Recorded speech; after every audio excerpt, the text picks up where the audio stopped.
pendant de très nombreuses années, sous tous les régimes.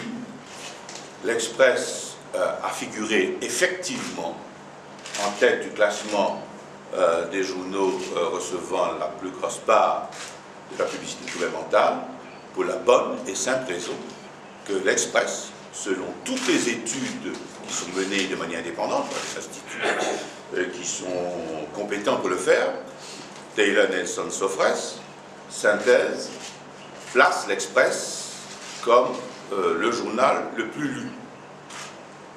Vous avez accès, je suis sûr aussi, à ces chiffres, et en fonction de ce résultat, les gouvernements qui respectent les lois qu'ils votent eux-mêmes, et qui les obligent donc à assurer leur communication dans les journaux with a worldwide circulation, se sont assurés, bien entendu, que cela se passe ainsi. Cela me permet de faire une petite parenthèse. Il y a des amis de week-end qui sont là. Alors, ça vous intéressera peut-être de savoir. J'ai vu que quelques confrères ont fait quelques pics la semaine dernière en se disant « Oui, mais enfin, l'Express réagit maintenant, mais nous, pendant des années, nous avons été boycottés et nous n'avons pas eu le sentiment que le directeur, que le président de la Fondation s'est préoccupé de la question. » Eh bien non, vous vous trompez. Pour la raison que je viens de vous dire, c'est-à-dire que la publicité gouvernementale doit aller dans les journaux qui ont les plus grands tirages, pour des raisons évidentes, on comprend très bien ça. Il faut communiquer des informations, que ce soit les offres d'emploi qui existent dans la fonction publique, que ce soit les marchés publics, pour permettre les choses de se faire dans la plus grande transparence et avec des chances égales. Il faut que la communication se passe pour l'ensemble de la population. Et je me suis entendu dire, lors d'une de mes premières réunions du conseil d'administration de la Fondation, qui n'était pas encore la Fondation, c'était un steering committee à l'époque, au moment où j'ai dit, donc j'ai appliqué cette règle, que la communication de la Fondation devra être faite dans tous les journaux et en fonction de leur circulation, pour que les informations concernant la Fondation, qui sont des informations intéressant les chômeurs, intéressant les gens qui ont besoin de formation, intéressant les gens qui gèrent des petites et moyennes entreprises, j'ai dit que l'information doit être communiquée dans l'espace de jour. Je me suis entendu dire par un fonctionnaire qui était de service, « Ah, Monsieur le Président, nous avons un problème, parce que moi j'ai reçu des instructions pour boycotter week-end. Il y a une instruction du gouvernement pour boycotter week-end. » Je dis, ah, en tout cas, moi, je ne suis pas le gouvernement. Et les instructions, vous les prenez de moi. Et je vous dis donc que la communication doit se faire dans tous les journaux, en particulier en fonction de leur circulation, de leur lectorat, comme mesuré par les instituts indépendants.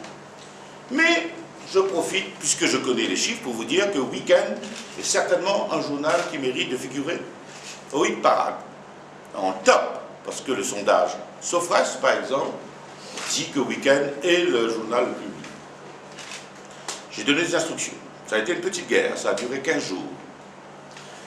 Et à la suite des petites piques, pas méchantes, mais enfin, mais quand même bien envoyées, la semaine dernière, j'ai été vérifier les chiffres. Je me dis attention.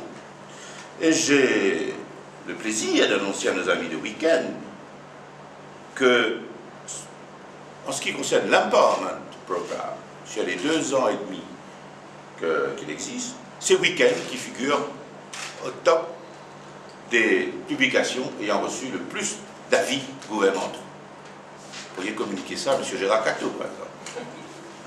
381 000 roupies. Bien avant 5+. C'est bizarre, hein? 5+, 131 000 roupies, 866. Même pas très juste, hein, parce que selon d'autres sondages, ils sont coude à coude. Mais enfin, je ne me suis pas ingéré, ce sont les fonctionnaires qui l'ont fait. Le défi, 113 000.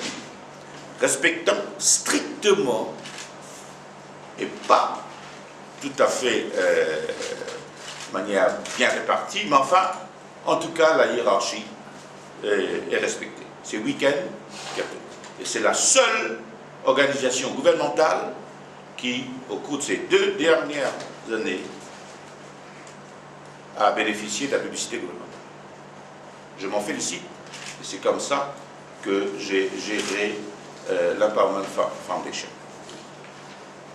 Et vous connaissez les chiffres des autres publications. Nous n'allons pas parler de la vôtre, pour ne pas vous embarrasser, mais parlons par exemple du socialiste. Vous connaissez les chiffres. Essayez de trouver dans un sondage le lectorat du socialiste. On aura bien du mal. C'est pourtant une des publications aujourd'hui qui reçoit le plus la publicité gouvernementale. Je vous laisse deviner les raisons.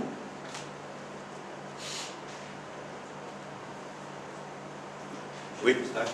Et il n'y a pas que la Sentinelle qui est boycottée, mais par contre aussi d'Optique à Grand et Petit Tirage. Ne voyez-vous pas qu'il y a un manque de solidarité et de la direction des optiques pour faire bloc contre ordre de boycott? Je ne connais pas d'ordre de boycott en ce qui concerne d'autres titres, à l'exception de Week-end. Et si vous regardez les chiffres, vous verrez que